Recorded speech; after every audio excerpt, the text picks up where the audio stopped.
Thank you, David. That was a lovely introduction. It's not often I get asked to be on the podium and speak. I usually MC our events for the Davis Phinney Foundation, which simply means I get to do transitions and introduce the famous speakers like Davis Phinney and Al Condalucci and others. But when David asked me to speak, I said, no, you don't need me to speak. And he said, yeah, we do. And I was like, no. And I said, finally, all right, I'll speak for a few minutes. 15. It's like, no, you can have 30. I was like, oh. So since I don't often get to speak, here's what I'm going to do. Ask you to be generous with me. Give me a little grace if I mess up. And I am quite experienced at one thing, though. I am, in addition to my day job running the Davis Phinney Foundation, I have my hobby, which is teaching indoor cycling classes. Yeah, I know. Something I love to do because I get to play with music and come up with great sets. But I also get to look out on my class of people in their bike clothes, sweating, getting really excited about the workout that we're doing. So, just like the Brady Bunch, do you remember that episode where, I think it was Marcia, she had to take a driving test? And one of her siblings, I think, or maybe her parent, it's so foggy in my memory, said, well, just imagine your driving instructor in his underwear, which now sounds really creepy, but back in the 60s, that was okay. So I'm going to imagine you all out there in your bike kits, sweating and working with me, and I'm just providing you with a great opportunity to learn and work out. Okay? Deal? All right. I'm going to look at my timer because I don't think I have a timer up here. David, you're going to give me some time to get off the stage? All right, good. Well, I am absolutely honored to be back here in Pittsburgh. As David said, we were here in 2012, and I was probably only a little over a year in my experience working in the Parkinson's community. And now I feel much more experienced, and I love this community. This is a community in which I work, I learn, I play, I cry, and I laugh. And I'm really passionate about the topic of quality of life with Parkinson's. That's what we do, and that's all we do at the Davis Phinney Foundation. So today, I'm going to talk with you about a few topics in the area of quality of life, and I'm hopeful there's one or two things you might take away and think about implementing yourself, in your family, or within yourself.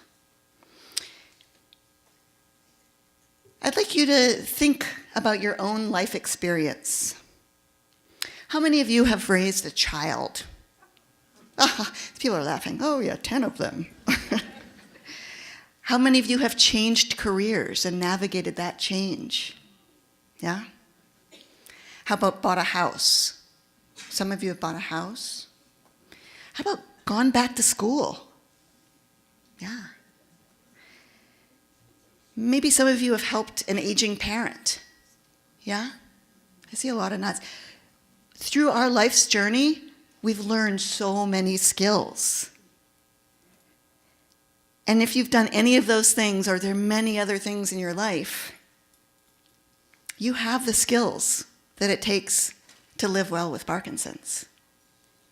It's about adapting those skills, adjusting those skills, and evolving those skills to help you navigate the challenges that Parkinson's puts in front of you.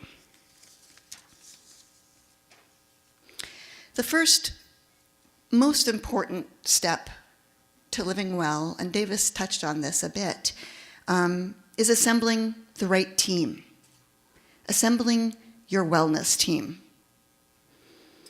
At different points of your life, think back to when you were raising that child or navigating your career change.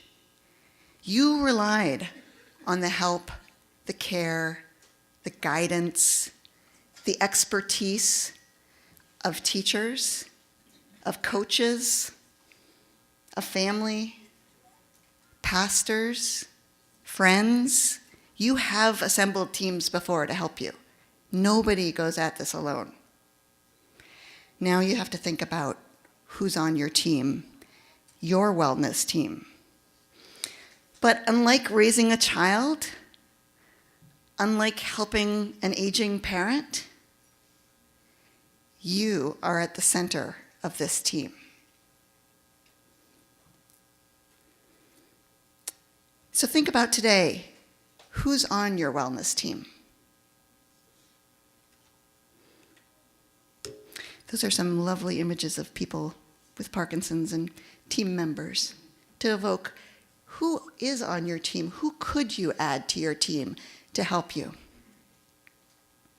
Your care partner, whether that person is your spouse, maybe your daughter, maybe a parent of yours, or maybe your best friend, that person will be a critical part of your team.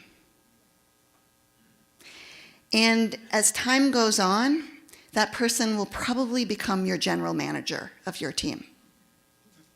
Right? I see some heads nodding. Yeah, I got this. I'm the general manager.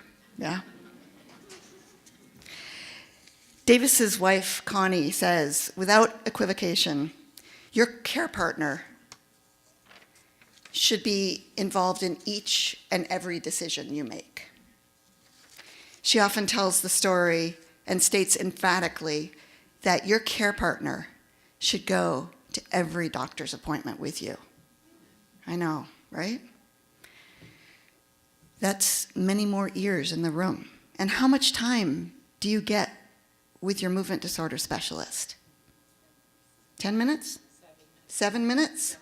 15 minutes? Some people tell us stories of having an hour, which is incredibly generous and lovely. But you get so little time and so much information is communicated during that appointment. Connie says, you got to go in there as a team, and both of you listen. And the other recommendation we have is if you can get permission from your doctor, record that conversation. If your doctor gives you permission, we all carry one of these, don't we? Take it out, figure out, ask your kid how to, right? I won't go into that. How to record the conversation. And that way, those 7 minutes, those 10 minutes, those 15 minutes, you can replay. And so you don't have to spend time taking notes and remembering everything that he said to you or she said to you. And it also might solve some marital strife when you get home and say, the doctor said this, and your care partner said, no, they didn't say that. You just play the recording over, and right? In addition to your care partner, from day one, your wellness team should include 2 physicians. Your movement disorder specialist, a neurologist with training in movement disorders, that person, and your primary care physician. We all need a primary care physician as we age, don't we? We don't want our neurologists doing our prostate exams or breast exams, right? No. That's your neurologist, your movement disorder neurologist, your general physician, general care physician does everything else, right? But that team that you're starting to build, your care partner, your physician, your movement disorder neurologist, doesn't have to be comprised solely of paid professionals. There will be times that you pull those people onto your team, but your team can start with one really good friend and then add others onto your team. A family member.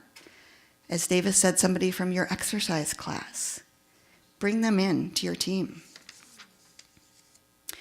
Again, Davis mentioned his team today is comprised of people from his boxing class, people from the indoor cycling class, from singing class, among many others.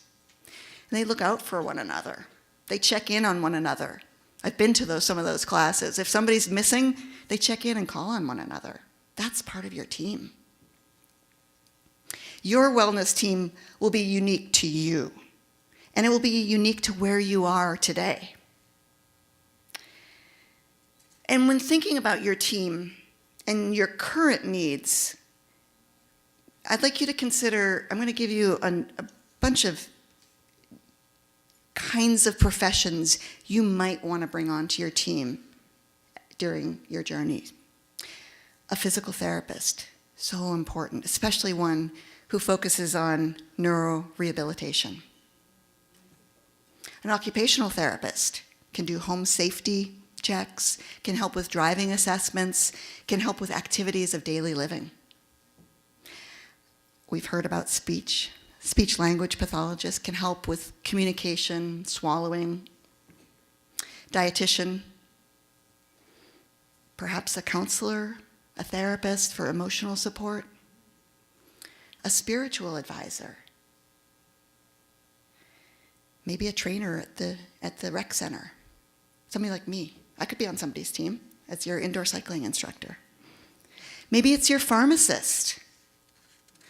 Maybe there's a family member out there that you've not pulled into your team before, and it's time to pull that family member in. Could be another complementary therapy specialist, like an acupuncturist, a massage therapist, and again, members from your community. These all don't have to be paid professionals, but some will over time. You'll need to pull some of those folks in. So think about today what your needs are and what's going to serve you best. To reiterate, your wellness team will change and will evolve over time. And the roles of your team will swap out. A person who may have been so critical on your team for the first couple of years after diagnosis may no longer be a critical member of your team, and somebody else will bring in new skills, new perspectives, and perhaps even new energy onto your team.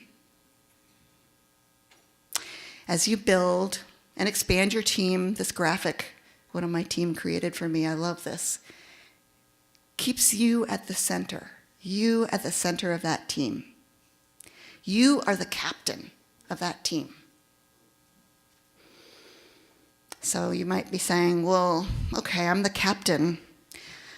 What do I bring to this team? And as I was thinking about this, and I was thinking about it with some of my staff, we all agreed that the single most important thing you could do and you can bring to your team is resilience. Resilience. So you might be looking at me and saying, oh my goodness, she's from Boulder, Colorado. Yep, resilience, that sounds really woo-woo. It is a little bit, but it's important. It's a life skill we need. So you're saying, all right, some of you out there are like, okay, what does resilience mean? Look, I have a slide. We've distilled resilience down to these three important words: flourishing despite adversity. You know, one of the most profound gifts that comes from working in this community and working at the Davis Phinney Foundation is the chance to meet remarkable members of our community.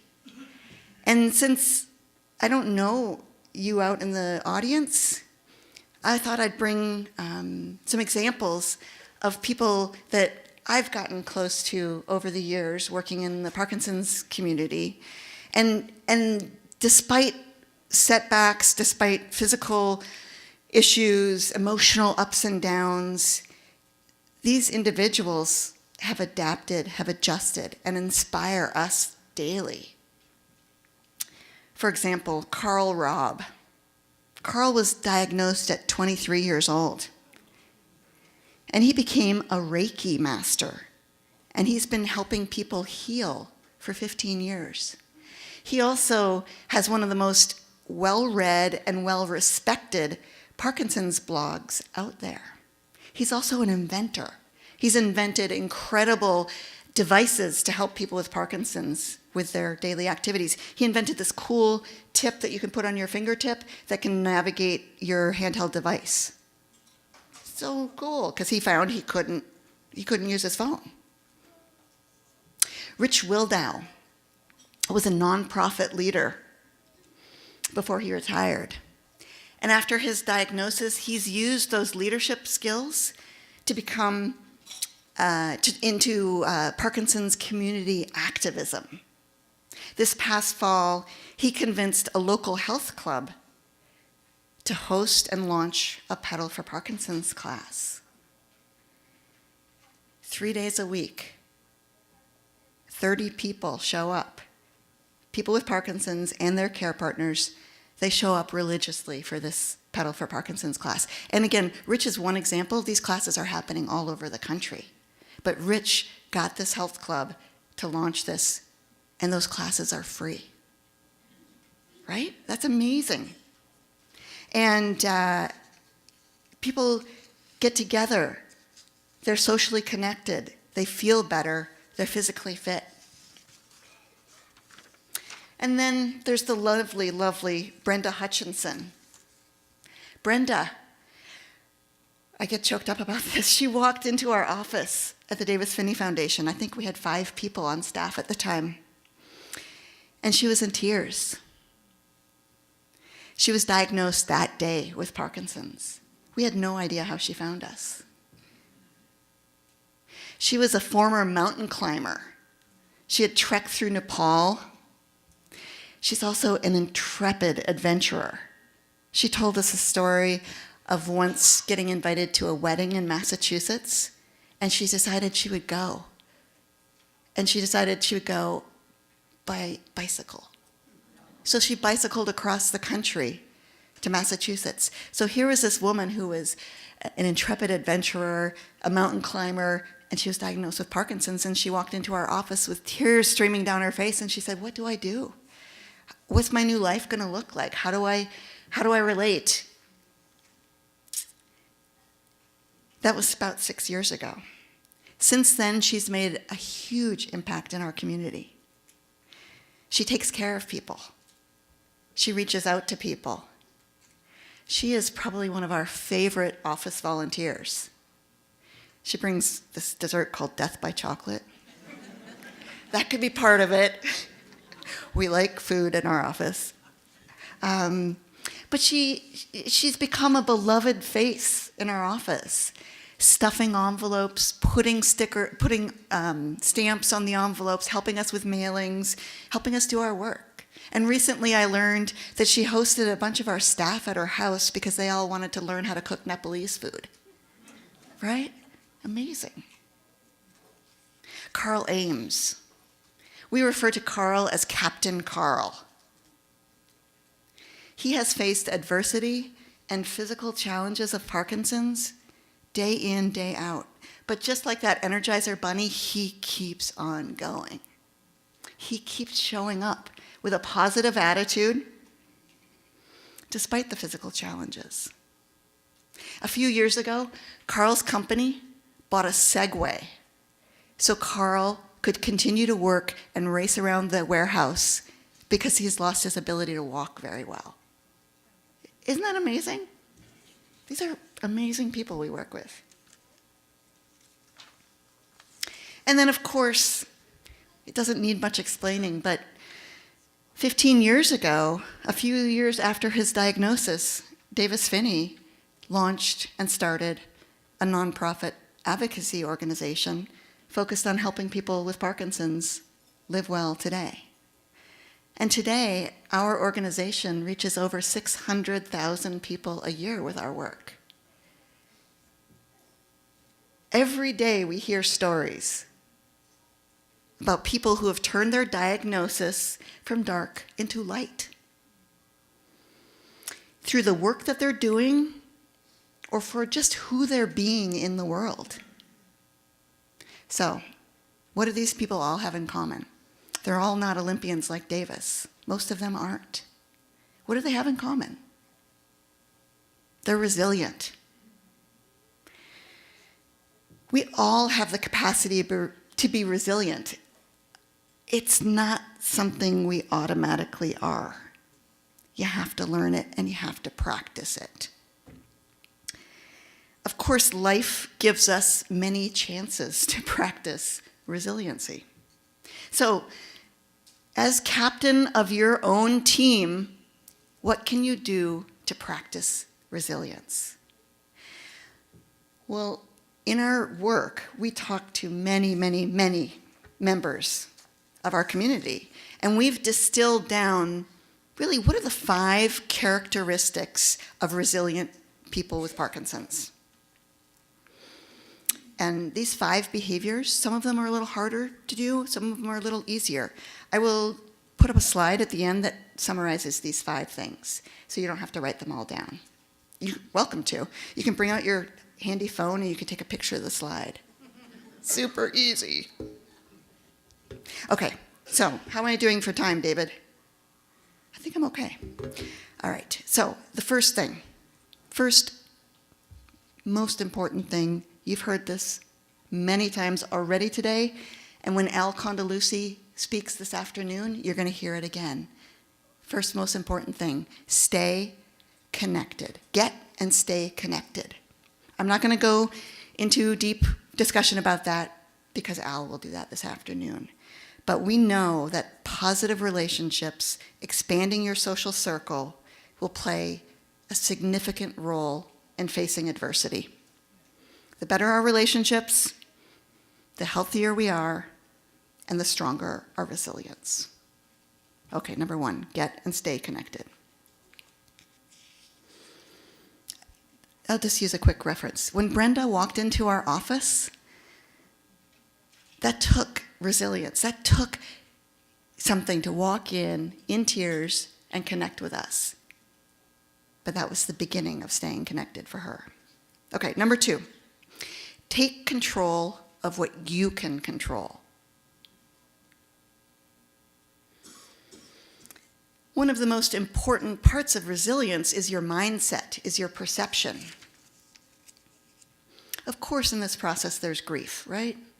There's the loss of who you imagined you might be, the loss of what you thought your future would look like.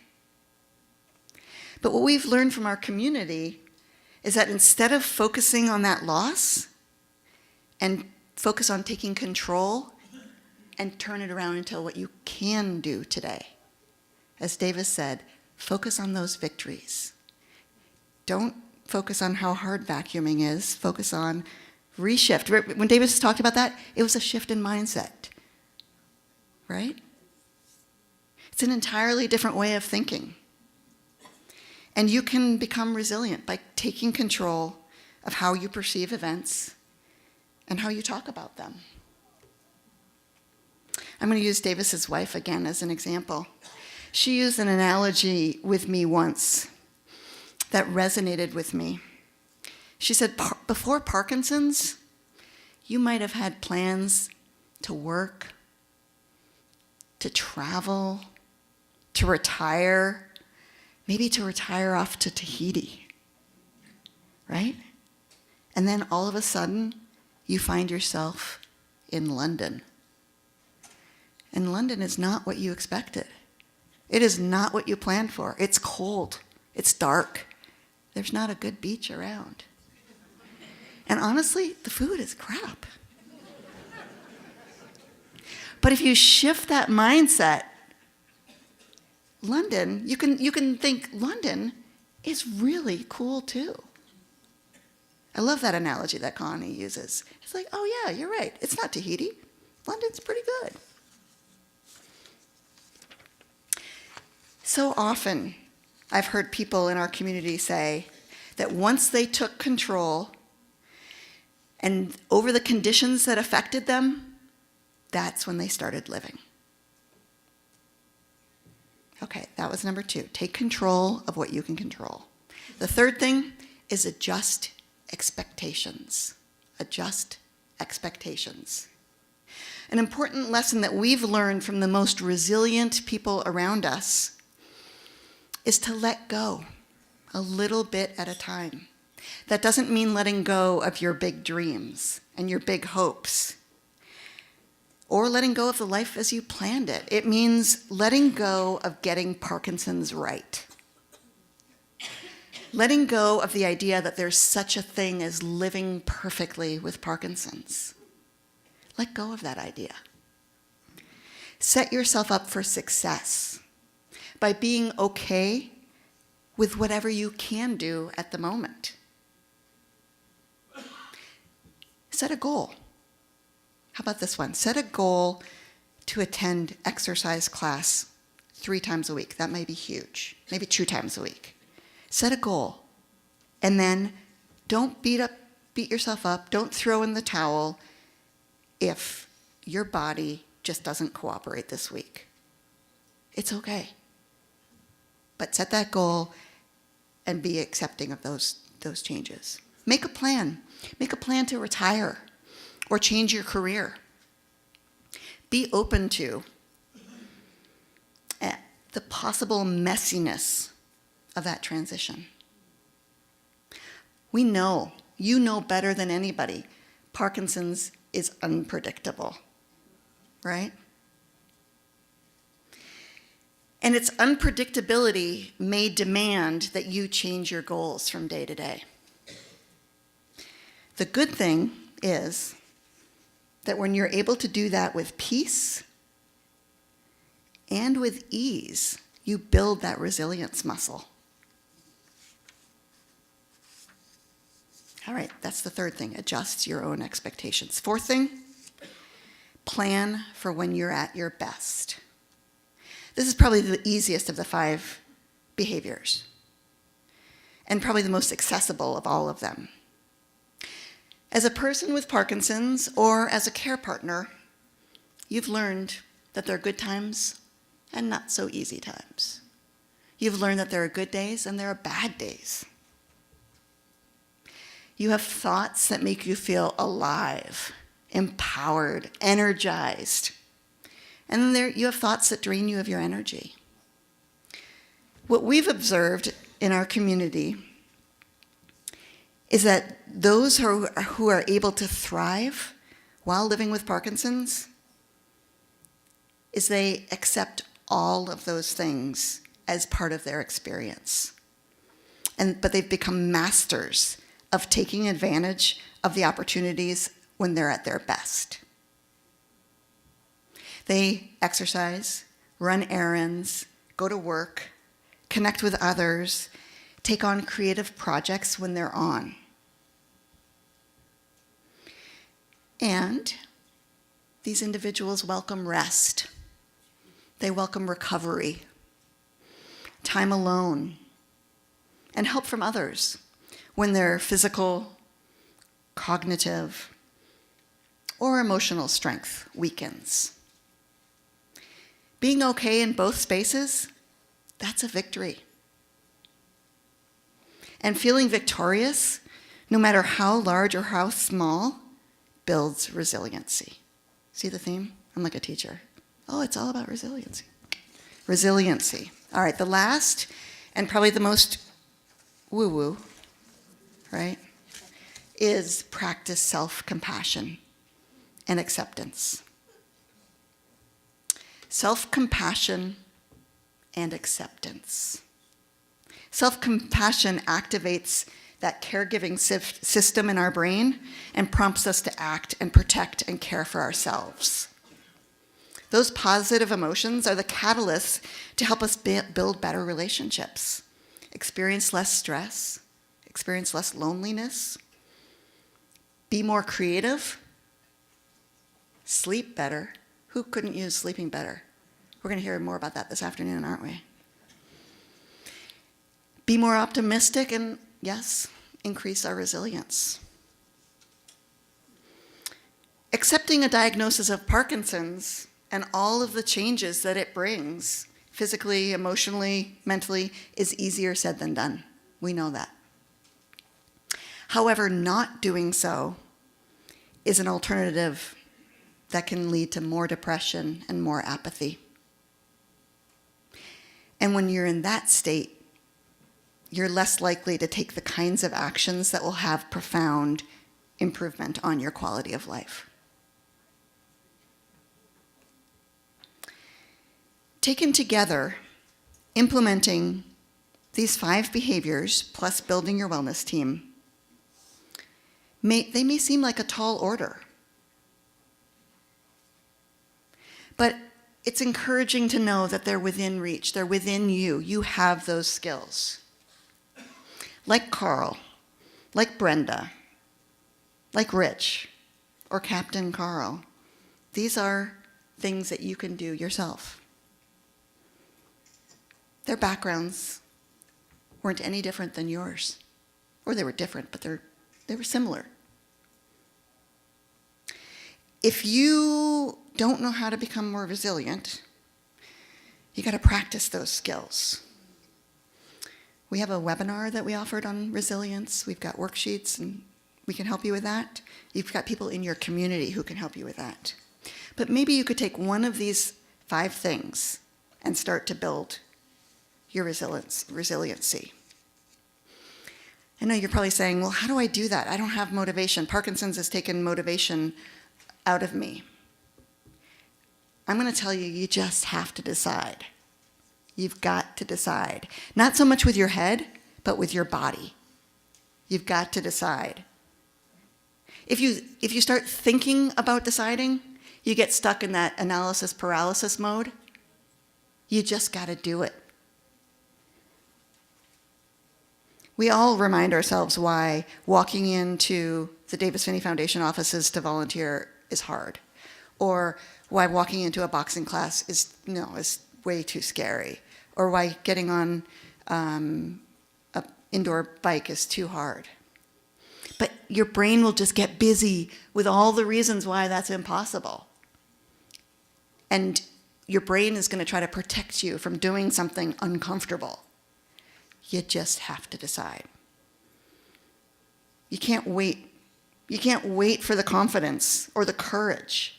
You just got to do it. It comes down to doing it, even when you don't feel like it. And as Davis said in his opening video, it may not make you feel better today, but it certainly will make you feel better tomorrow. The truth is, you're one decision away from feeling better in your body, from feeling more supportive in your journey, and feeling more empowered for the life you want to live. Please don't expect this to be easy. It's not. But don't beat yourself up. If getting into this habit is hard, it will be hard. Don't give up on yourself. Change takes time. But you have the power within you, from the skills that you have through life, to build this habit, to live well. You have demonstrated with those life skills, raising a child, changing your job, deciding to go back to school. You have those skills. You can do this. What's going to make a difference is transferring those skills into this new situation that you're in, or for some of you, the situation you've been in for quite some time. I've told you about many things today, again up on the slide, but bottom line, it's about building your wellness team. One that works for you, expanding that, adapting it, and developing your own resilience as captain of that team. Davis has given you a challenge, and I'm going to reinforce that. My challenge to you is to reach out to someone. Find somebody who has supported this organization, the Parkinson Foundation, Western Pennsylvania. Find somebody at your table. Find a movement break person. Make a connection and start building and expanding your team, because we are all better together. Thank you.